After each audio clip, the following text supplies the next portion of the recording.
Welcome to the Gay Buddhist Forum, where teachers from all schools of Buddhism offer their perspectives on the Dharma and its application in modern times, especially for LGBTQI audiences. These talks are offered freely to the world and made possible by appreciative listeners. If you would like to support our efforts to share the Dharma with underserved audiences, please visit gaybuddhist.org. There you can donate, find a list of upcoming speakers, or enjoy many hundreds of these recorded talks dating back to 1996.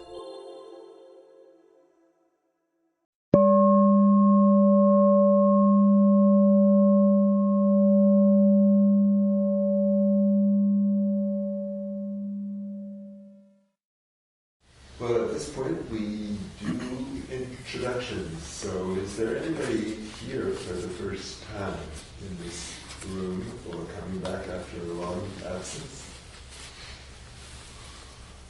Would you like to tell us your name and where you're from? I'm Josh, moved to the city a couple months ago. Welcome, Josh. Josh Welcome, Any other new arrivals? How about online? Anybody showing for the first time online? No, so. Okay. Well, my name is Tierney. Would you like to introduce him? Sure. I'm Jose. Tom. Greg. Juan. Paul. Alma. Kim. Jim. My name is Jeff. Andrea. Jerry. Stephen. Andy. Marcus. David. Kevin. George. Tim. Brad. Grisha. Heather. Jack. My name is Kath. I'm Richard. And Tony. Matthew. Hi, Michael. Harold. Michael. Jim. And at this point, it gives me special pleasure to introduce Stephen Tierney. I can tell you that Stephen, also known as Kaipo Koshin, is a Dharma transmitted teacher in the lineage of Suzuki Roshi. Stephen has a new Sangha, Koshin's Compassion Sangha, and also practices with the Gay Buddhist Fellowship, meditation and recovery at SF Zen Center, Great Spirit Sangha, the SF LGBTQIA Sangha, and the Hartford Street Zen Center. Stephen believes that we can find wisdom, compassion, and awakening wherever good people come together for practice, healing, and service and joy. Dr. Tierney is a psychotherapist in private practice and professor emeritus in counseling psychology at CIIS. So, welcome to Steve. Good morning, everyone. It's great to be here again. This talk was originally going to be entitled Practice for the Places in Between. And I'll tell you about that because there was a workshop I went to online with Rebecca Solnit at Upaya Zen Center. But the more I've spent time thinking about what we could talk about today and reflecting about where we're at in the seasons of the year and the reality of our lives, the talk is now entitled Practice as if Everything Matters. Practice as if everything matters. In the ancient Chan tradition, which was the Chinese version of Buddhism that led to Zen in Japan, it said that in our world things are always getting broken and mended and broken again. And there is also something that never breaks. Everything rises and falls, and yet at exactly that same moment, things are eternal and go nowhere at all. How do we see with a kind of binocular vision, one eye aware of how things are coming and going all the time, the other aware of how they're never moved at all?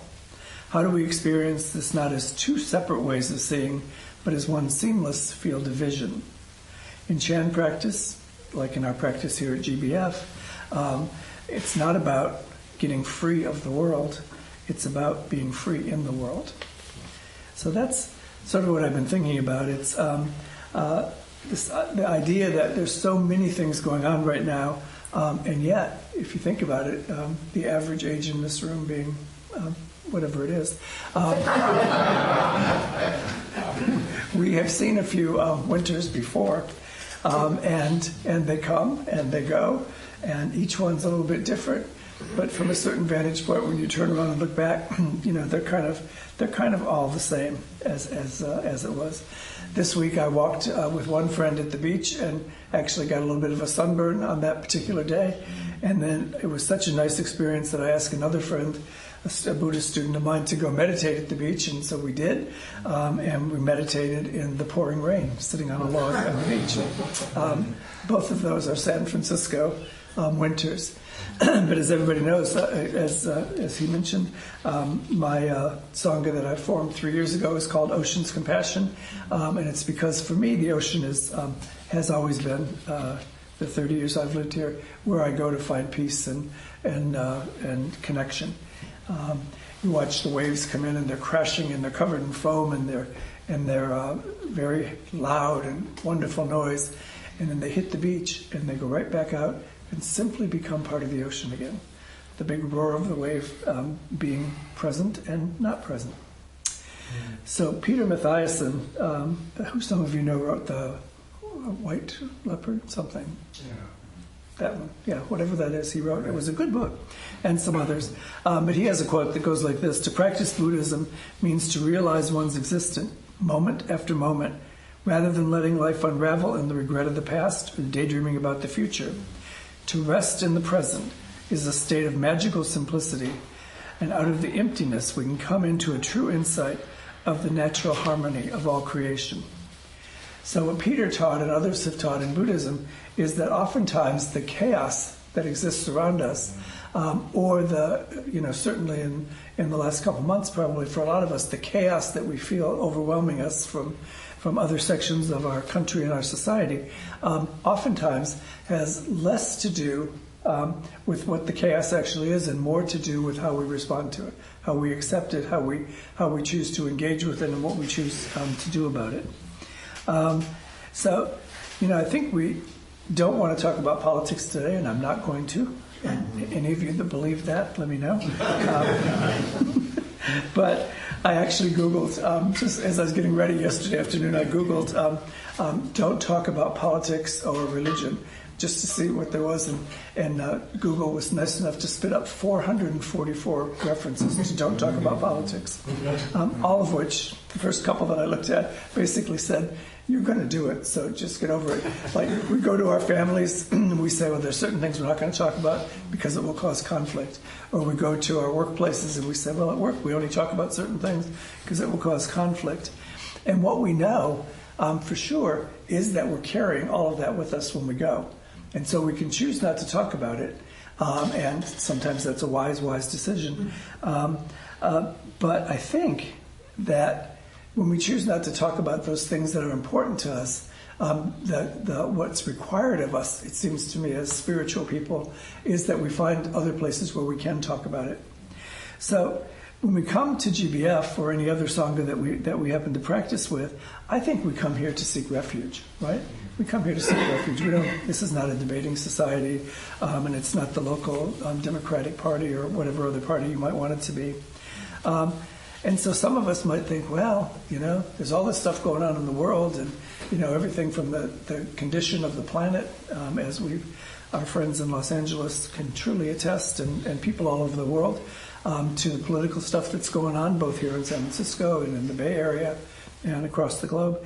But I think we come here seeking refuge from that, and I think that's a perfectly appropriate thing for Buddhists to be seeking. But I think there's that nagging feeling some of us get about, well, shouldn't we be engaged? Shouldn't we be doing something? And I think that we get to celebrate today a different point of view, which is that we are doing something. That when we come here and we get quiet, we get the opportunity to just be still. And we get the opportunity to connect our heart and our mind, which during the course of the day and the week and the rest of our lives sometimes can get disconnected. And so when we come here, we're doing that. And Thich Nhat Hanh used to have a wonderful teaching, and when he was teaching about metta practice, which is loving kindness, if somebody doesn't know, And he says this, if you look around this room, say there are 35 of us here, and we spend 90 minutes in this Sangha together. We're not watching CNN or MSNBC or Fox News. We're not debating with anybody. And so if the 35 of us are here for 90 minutes practicing the Buddha Dharma, that's 52 hours of clock time that we are not creating drama out there in the world. And I don't know all of you, but I do know there's some drama creators. And those are the ones I'd like to meet afterwards, please. But we know that during the time that we're here, we've saved the planet of 52 hours of us being concerned about all sorts of things, many of which that we don't have a single ability to do anything about in the moment. And so I went to a wonderful workshop that was here in San Francisco. I hope some of you got to go to it. It was online. And it was a teacher named Norma Kawaloku Wong. And she's written a new book, and it's called When No Thing Works. When No Thing Works. And so some of you know I try to be perpetually upbeat and cheery, whatever's actually going on inside. But that's the presentation. So I was very excited about this workshop when I read a Zen and indigenous perspective on resilience, shared purpose, and leadership. And I thought, that's great. And then, as is often the case, I hadn't read the whole thing. The full subtitle of the book is In a Time, Place of Collapse. There I was, having paid my little fee and sitting, of course, front and center where I couldn't escape. But what's good about what she teaches, she's a Roshi Zen teacher from Hawaii. And what's good about what she teaches, for me, was very simple. If you want to understand how things can come together, you have to honor and understand the ways and whys of how they are falling apart. But she doesn't. Nothing in what she talks about it from a situation of doom and gloom. She's really talking about that there are things we can do to make the world in which we live and that we share with our loved ones, our families, our housemates, our spouses, our children, our parents. There are ways in which we can make the world a little easier to live in and a little more. And what she says, and what I say, and what other Buddhist teachers say, is the real issue there is connection. The real issue is to feel connection. Thich Nhat Hanh said it this way: all of us are looking for solid ground, our true home, a place where we can feel safe and comfortable, fulfilled, and no longer lonely. But where is home? The Buddha teaches us that home starts inside us, inside of us. That there is a peaceful island within us that we can go back to through meditation, through mindful awareness, and through practice. When we come back to ourselves, taking refuge in our inner and peaceful island, we become a home for ourselves that's safe and connected and comfortable. And when we are that, we also provide a refuge for others who encounter us. And so I heard a talk by a guy named Olmsted who was talking about spontaneous teacher, spontaneous student. And so one of the things that we know in Buddhism is that sometimes people sit over in this chair and sometimes they sit on those cushions or in those chairs, but we're all teachers and we're all students.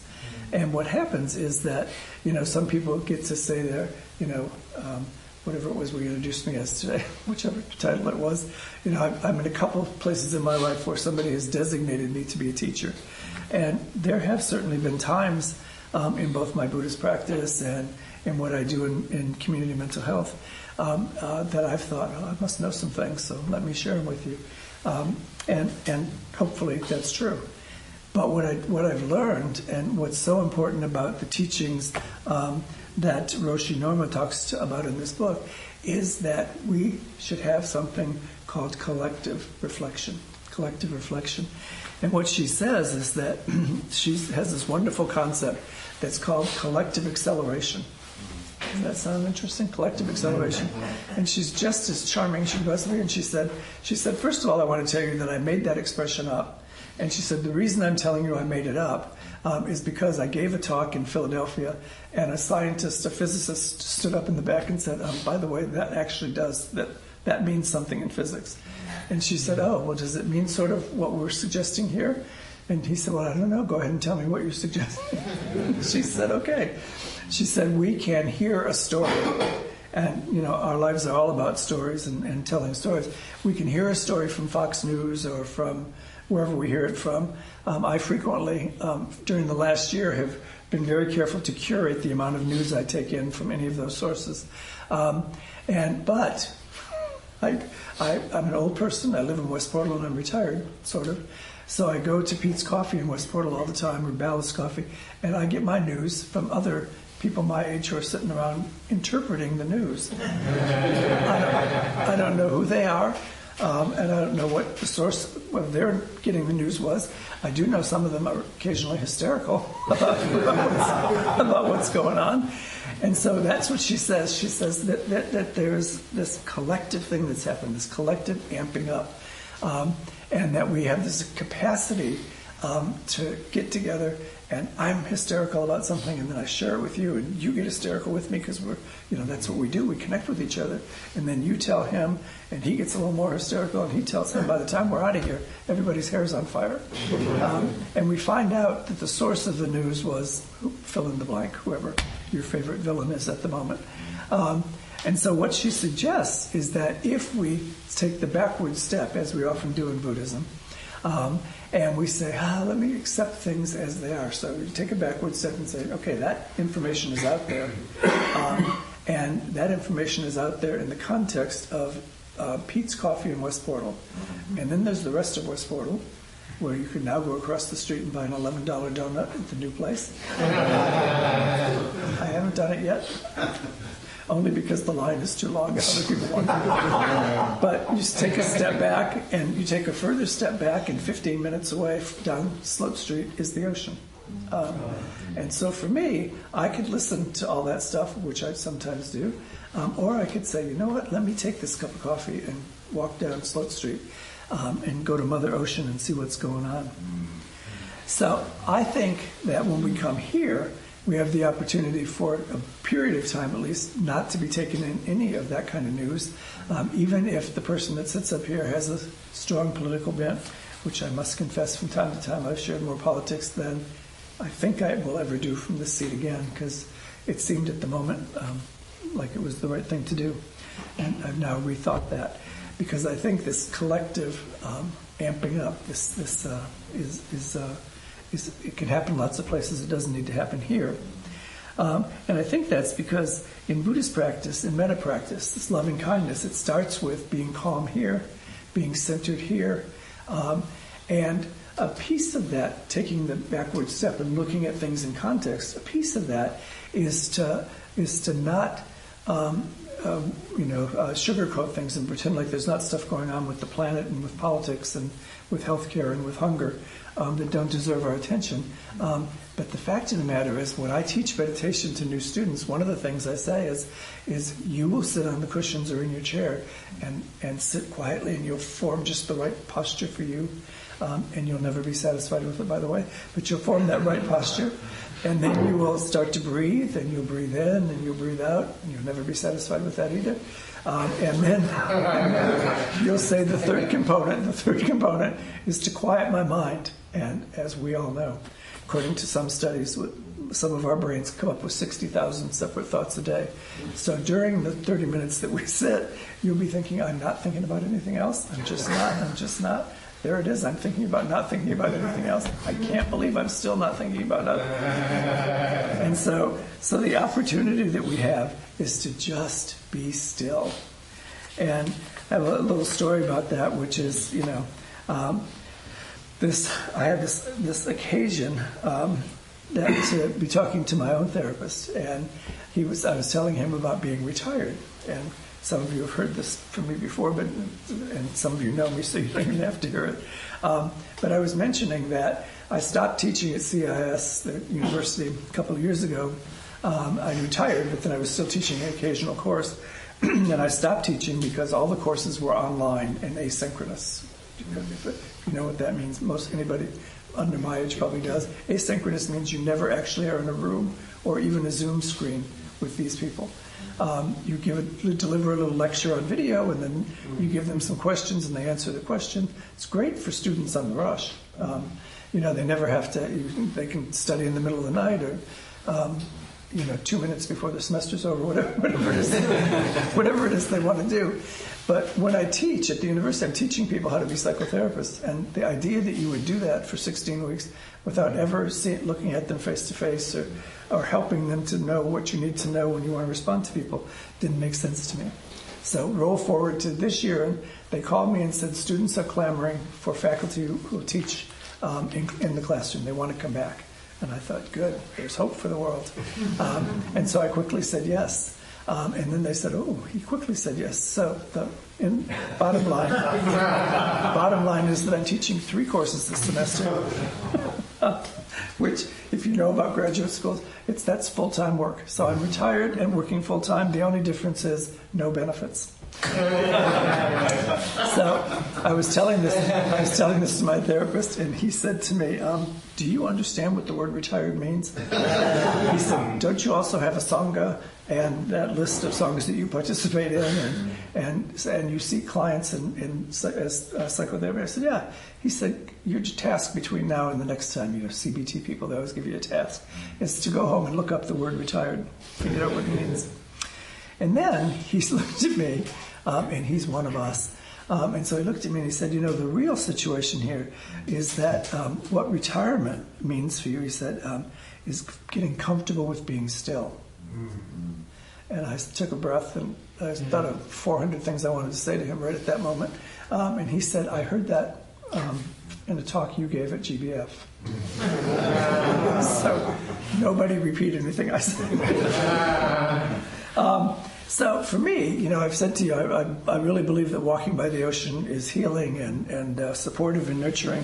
But the fact of the matter is that where I found myself is, and he was quite right, not being particularly comfortable with being still.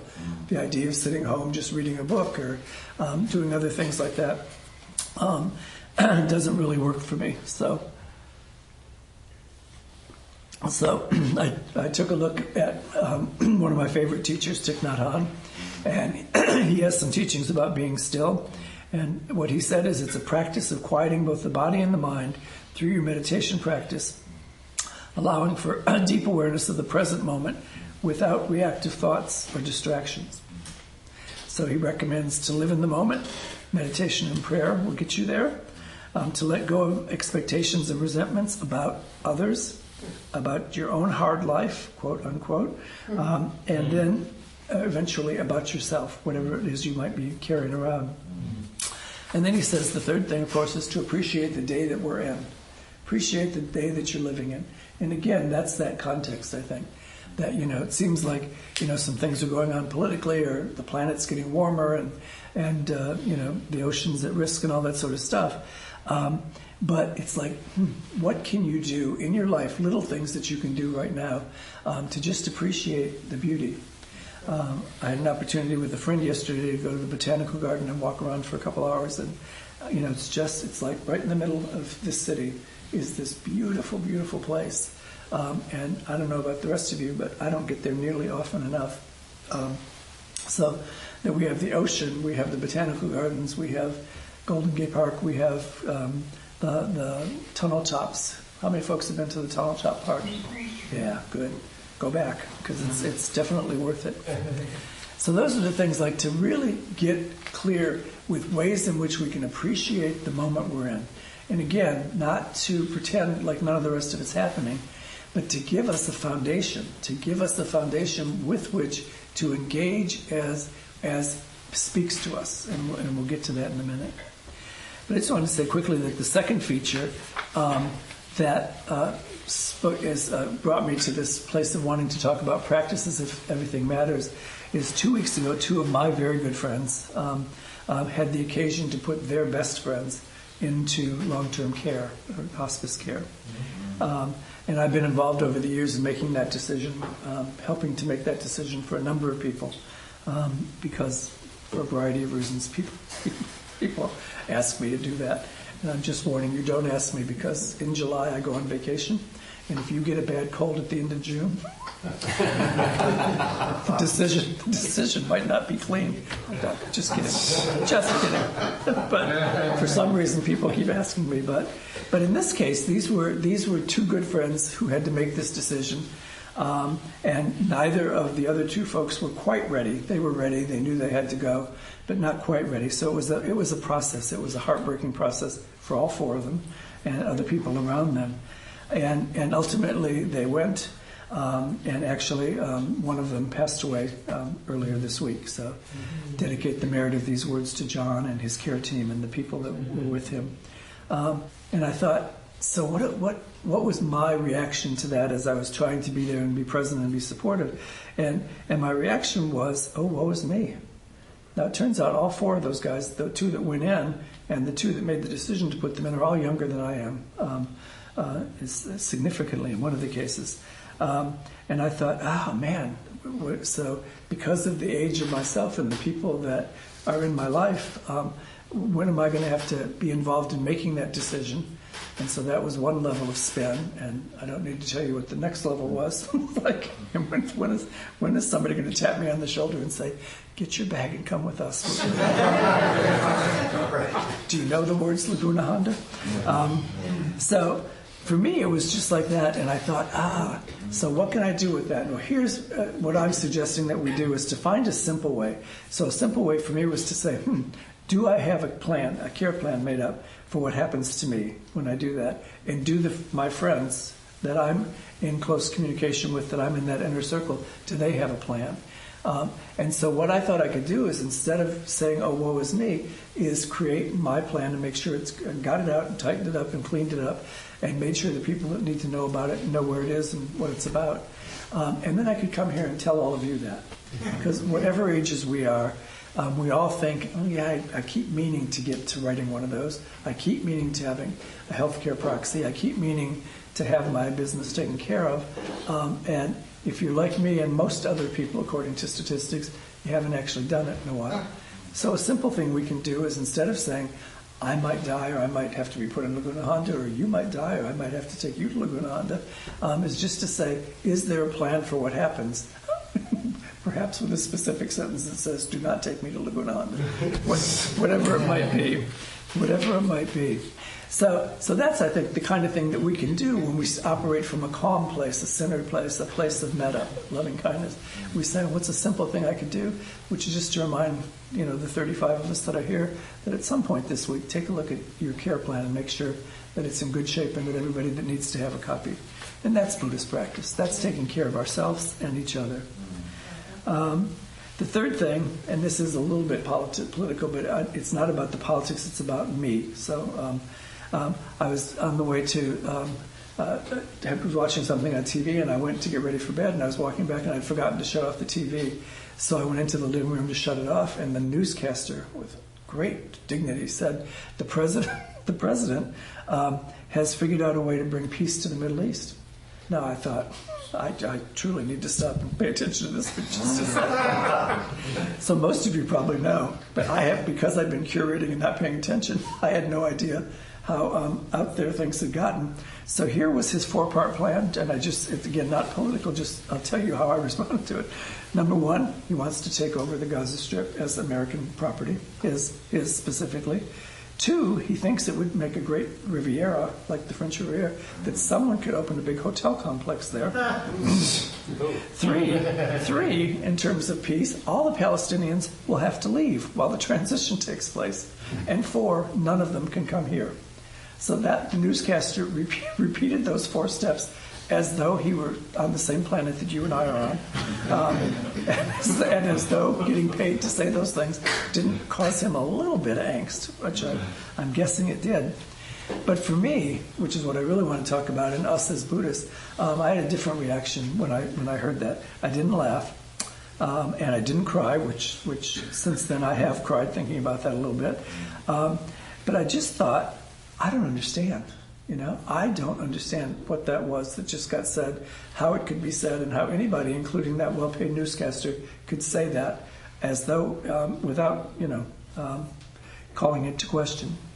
But instead of freaking out and getting all alarmed and upset, at 11:30 at night, which is very late for somebody my age, I went into my other room. I went to the other part of the room where the altar is, and I rang my big bell, and I lit an incense, and I did a prostration, and I sat down in my meditation chair, and all alone in my home, I turned to practice. I did exactly what Thich Nhat Hanh talks about and other teachers talk about. I turned to practice. There's nothing I could do about somebody's plan to turn a devastated part of the world into a French Riviera type resort. But what I could do was practice. And I could get still, and I could say, what are the strengths that I can bring to whoever I encounter tomorrow, starting with me?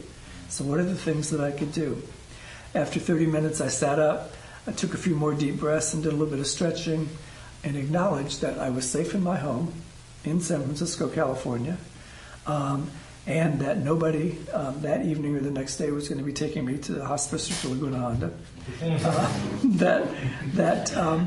And that I knew in the Maha Sangha, the big Sangha, that some of you were probably meditating at the same time, maybe across the globe somewhere, when the time would make that happen.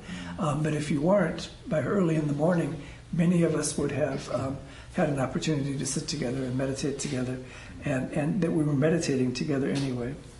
So Master Dogen said to us that practice, specifically Zazen, this meditation practice, can be the gateway to bliss and joy. And most of us think, well, that's kind of taking a spiritual bypass to what's really going on in the world. But I think that it's not. I think that that we have this opportunity to say, what else is possible, right? So here's the world, and it seems to be, flying around and out on the fringes, but we can come back to the center. We can come back to the people that we are, loving kindness, and I can feel that for myself and understand that I deserve that, which I certainly haven't always believed. And then if I do that, I can share it with each of you and encourage each of you to share it with everybody else. And so I'm currently co-teaching a class at this Zen Institute with a person who is a very senior Zen teacher who I've respected for a long time. And she says that she refers to herself as the Queen of Darkness. And she says that's because she understands that the central tenet of Buddhism is the First Noble Truth, that there is suffering. And during the last presentation that I heard her make, she said there with exactly that, about 8 times. And so I felt the only thing I could feel was that when it was my turn, I said I would be the Queen of Light.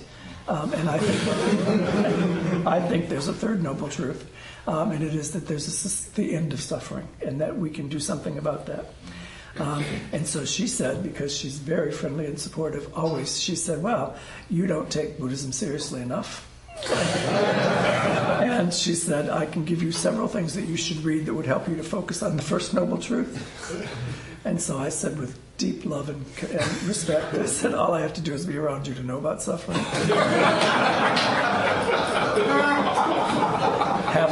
Happily, I'm a person in recovery, so I can make amends later. So the fact is that I do understand, and we all understand suffering. Suffering is called dukkha in the original Pali, and here's just a quote from one of the ancient teachings. Aging is dukkha, birth is dukkha, aging is dukkha, death is dukkha, sorrow, lamentation, pain, distress, and despair are all dukkha. Associations with what is not loved is dukkha. Separation from what is loved is dukkha. Not getting what we want is dukkha. In short, everything's dukkha, right? Everything's dukkha. And then I turned to a teaching by Tuiku Rinpoche, a beloved Tibetan teacher who passed away 2 years ago. And he says dukkha should be known. The causes by which dukkha comes into play should be known. The diversity of dukkha should be known. The results of dukkha should be known. And the cessation of dukkha must be known. The path to the cessation of dukkha must be known. As it is necessary to diagnose the sickness, to abandon its causes, and to attain happiness in good health, and to apply the medicine needed to be in good health. So suffering, its causes, as well as the end of suffering, should be recognized and attained. And I thought, yeah, I want to practice with you. And so that seemed like a really good thing. So I think what we know at this point is we don't know. That's a really good thing. And Rebecca Solnit, who's an earth activist and a person I really, really, really care about, as I mentioned, she gave a talk and it was called Navigating the In-Between Spaces. And she just really stressed how important it is for us to not think we know what's going to happen with the planet, but don't let that intimidate us from doing things to improve that. We don't know what's going to happen with political leadership here or in the many other countries around the world that seem to be taking a backward step to repression and homophobia and transphobia and sexism and misogyny. We don't know any of that. But Rebecca Solnit said it this way: we do not know what will happen, but what we know through our practice and fellowship is who we can be in the face of whatever arises, right? Who we can be in the face of whatever arises. And so I really value that, and I think it's so important for us to get comfortable with that. We don't know. I said to many of the patients that I have, clients that I have, and students that I have, and just friends that I encounter, were saying between the election and today that, oh my God, I just keep imagining worst case scenarios. And some of you have heard me say this in other settings, but I tell everybody, don't do that. First of all, imagining worst case scenarios activates that part of your brain that will send messages through your nerve systems, your vagus nerve system, that says we're in danger and we have to be on guard and we have to be, hysterical, to use that word. And what that does is really not help. Right? It keeps us, if the radar's up all the time, it's burning up a lot of energy and it's making us, it's having us be in that defensive posture. And what we do know for absolute sure is that has a negative impact on your immune system, right?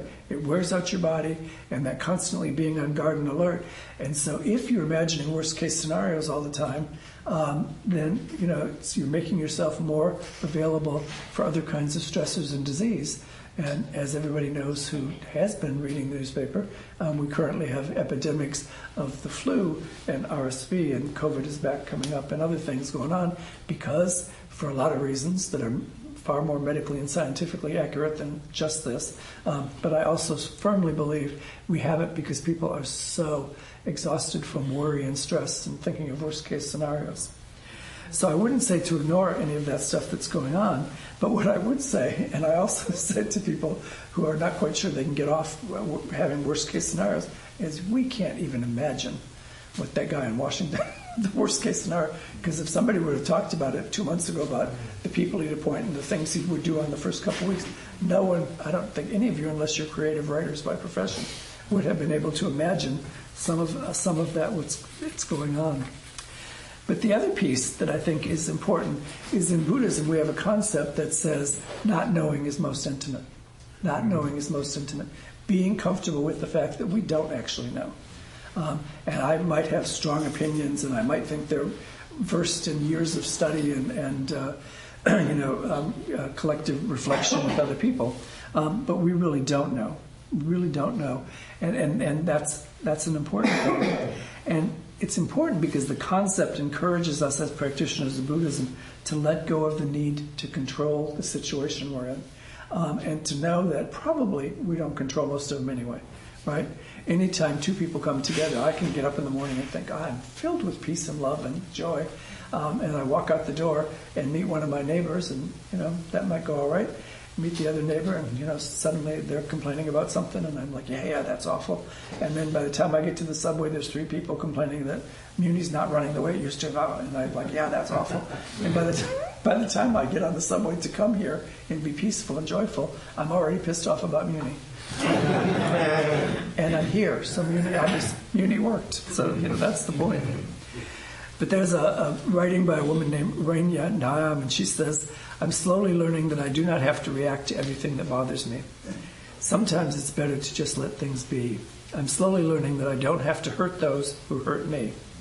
I'm slowly learning that the energy it takes to react to every bad thing that happens drains you and stops you from seeing the good things in life. I'm slowly learning that not reacting doesn't mean I'm okay with things. It means I'm choosing, at this moment, to rise above those things.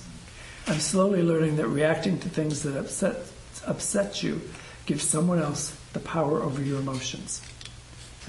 I'm slowly learning that reacting to things that upset you might give someone else the power over your emotions.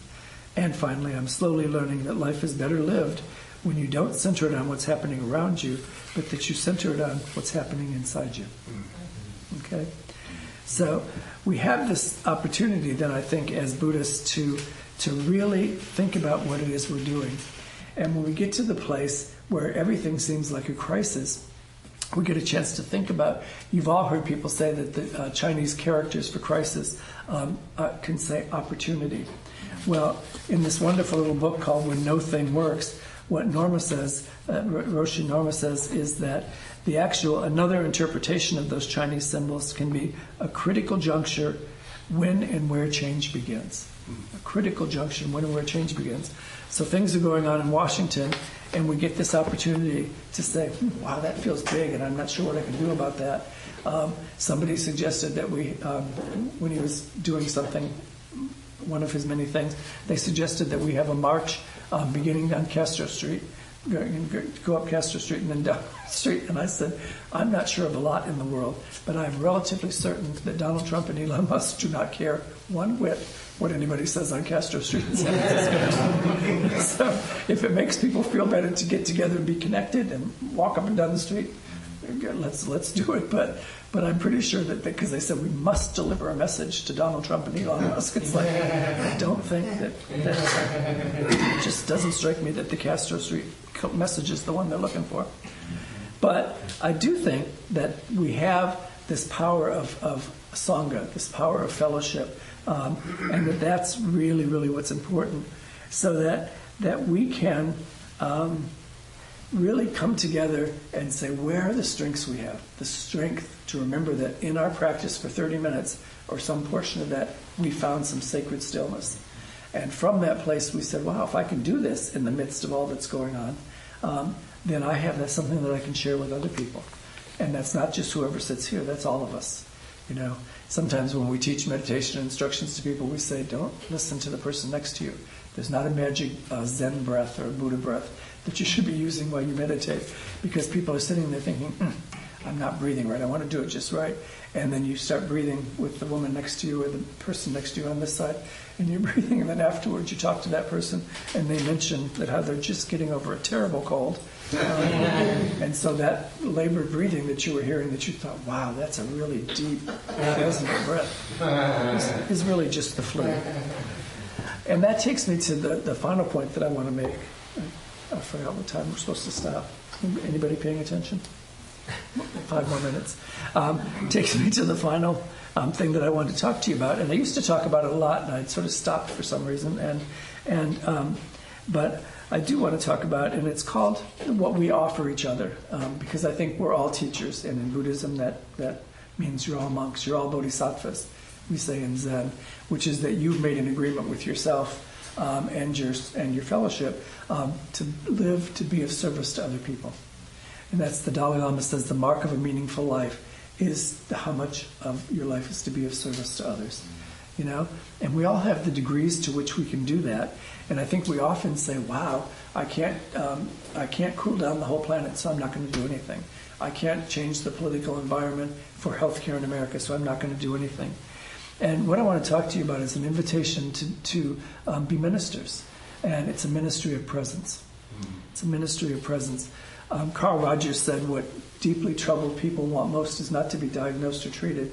They want somebody to show up who's fully present for them. And I think that is really so important. For those of you that were raised Christian or know the stories from the Old Testament and the Bible, there's the story of Job, who was deeply troubled and going through some things. So he took several of his friends and went and sat down someplace. And the story says this, that they sat with him, the three, for 7 days and 7 nights, and none of them spoke a word. None of them spoke a word. And in that silence, Job was able to come to some realizations about what he was troubled by and what some possible solutions would be. And the solution was that those, and I can't remember if it's 3 or 4, but those people would help him to solve whatever it was, right?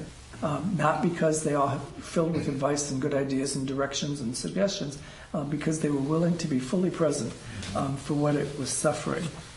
And so I think it's a couple of things that are reminders in the practice, and there's lots of writings about the ministry of presence. And it's just ministry just means to care for, or to soothe, or to be with, or to provide for others. And so the ministry of presence is just to say, wow, do I have what it takes to show up and be with you and not talk? To say, is there anything I can do for you? And your friend or relative says no. And how many of us, you don't have to raise your hand, you can just smile. How many of us say, oh, okay, well, let me get you some tea, or can I make your bed for you? Can I do some laundry? They said, well, no, what can I do for you? Nothing, just be here. Or sometimes they say, just go away. But whatever it is they say, to truly listen to that. And it's just a matter of, in sacred stillness, we calm our mind down enough to know that the question is, whose agenda is being served here? Whose agenda? My need to be a fixer? My need to be something? Or their need to just feel that suffering, feel that hurt, feel that loss, feel that grief, and just have somebody be there fully with them. In some traditions, when folks die, there's a period of just sitting, and in theory, in silence. I'm Irish Catholic family, but we did anything but silence. It was the exact opposite of that, and it never really worked well. There was always ended up being a funeral and a fight. But the idea of just sitting with people, and I think this ministry of presence really allows us to do just that. And so I want to just read two little quick things, and then we'll see if anybody has any questions or better ideas. This one is from Grace Cowell, and it says, "Let me come in where you are weeping, friend, and let me take your hand. I who have known of sorrow such as yours can understand. Let me come in. I will be very still beside you in your grief. I would not bid you cease weeping, friend. Tears bring relief. Let me come in. I would only breathe a prayer and hold your hand, for I have known a sorrow such as yours, and I understand." So just that capacity to just be still. And, we all are striving, I think, all the time for ways to genuinely be still. And meditation is that gift where we do it for 15, 20 minutes, 30 minutes here at the fellowship. And it's just that opportunity to say, maybe I can risk being still for 30 minutes because I know then somebody else is going to talk, and then we're going to go out there and everybody's going to talk. So maybe I can risk it for just a little bit of time. And I think that allows us to say whatever it is we're facing, whatever it is that's out there in the world waiting for us, we have an opportunity to say, there will be time. There will be time to take care of that.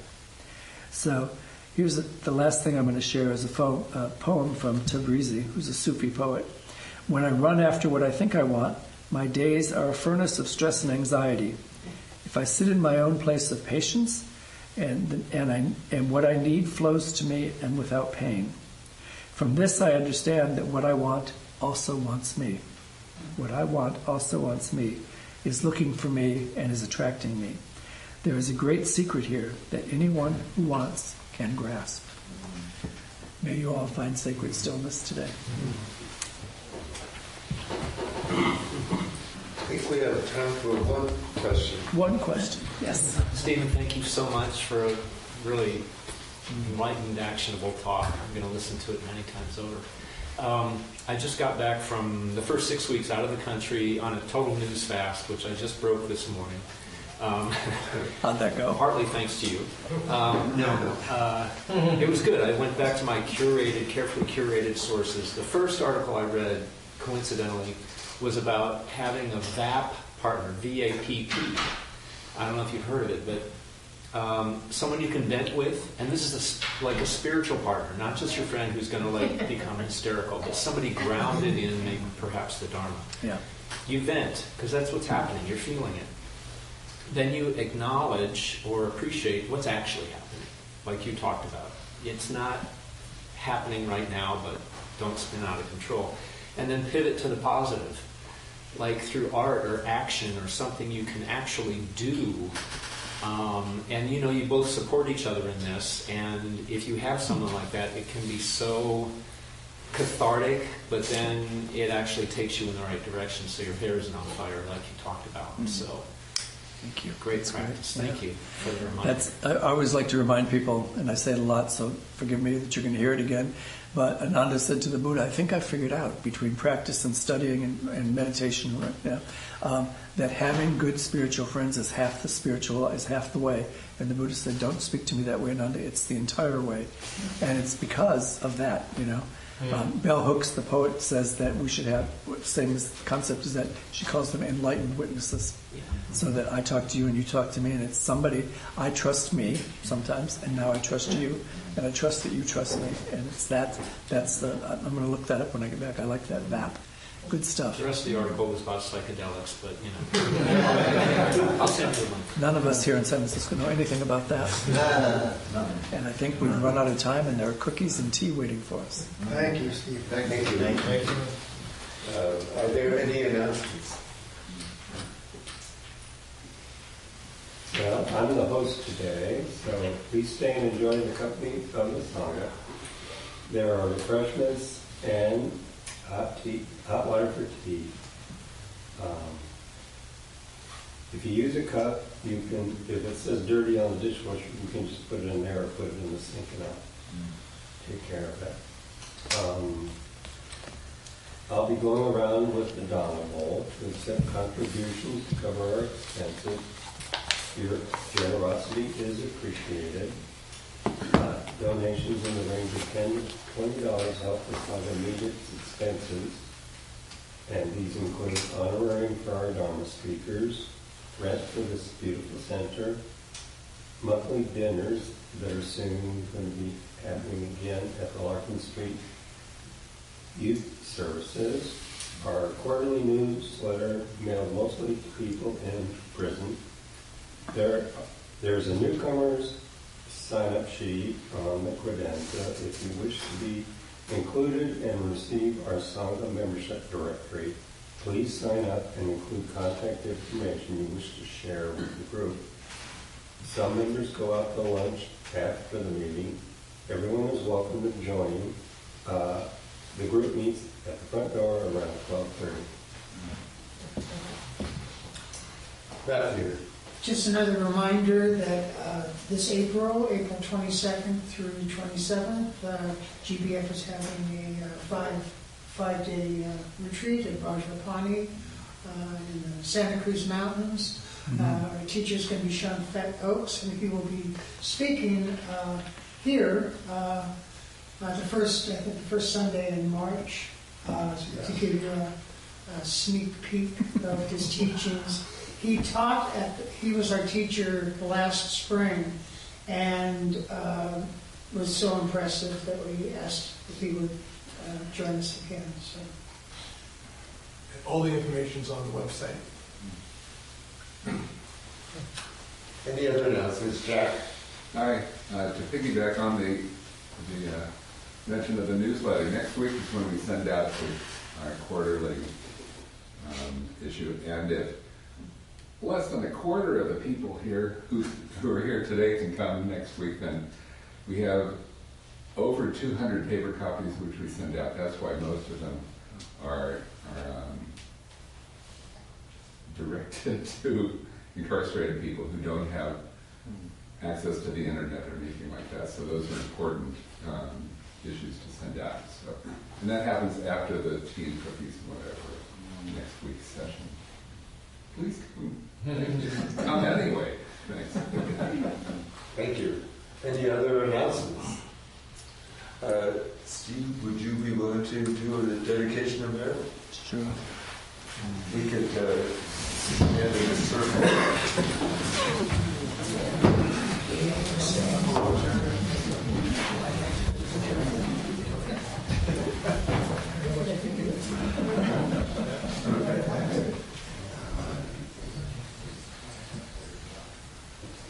Here we go.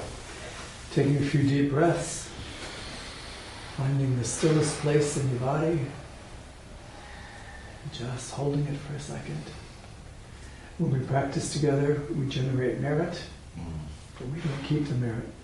We dedicate the merit of our practice to all of those across the world who need our love and support, who need good health and safety, who need to know that there are folks out here who care about ourselves enough to care about you.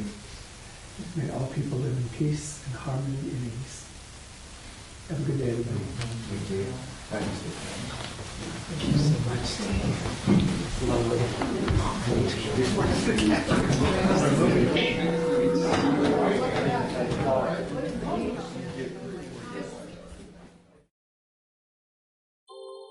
Thank you for listening to the Gay Buddhist Forum.